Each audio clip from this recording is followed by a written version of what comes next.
Assalamualaikum warahmatullahi wabarakatuh. Mariyaw ug maayo adlaw kaninyong tanan.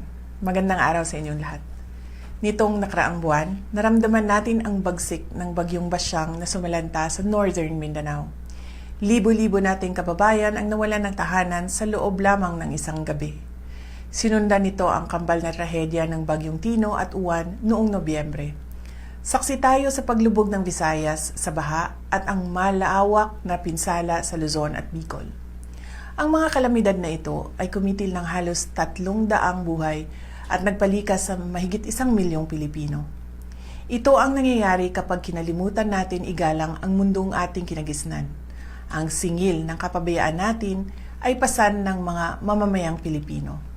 Kapag ang bilyong-bilyong inilaan para sa flood control ay ninanakaw, o sinasayang, hindi lang natin binibigo ang kalikasan.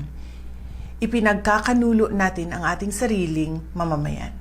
Ang korupsyon ng ating climate infrastructure ay isang tuwirang banta sa ating national security.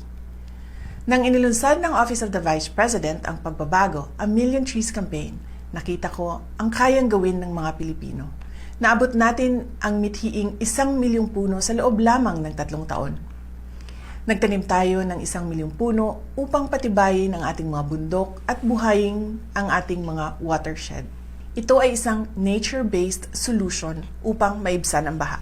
Hindi ito proyekto lamang, ito ay usapin ng survival. Ngayong Earth Day, tandaan natin, ang pagtatanim ng puno, ang pinakasimpleng climate action na kayang gawin ng kahit sino. Hindi natin kailangan ng dambuhalang budget. Ang kailangan natin ay punla at ang paninindigan para sa kinabukasan ng ating mga anak.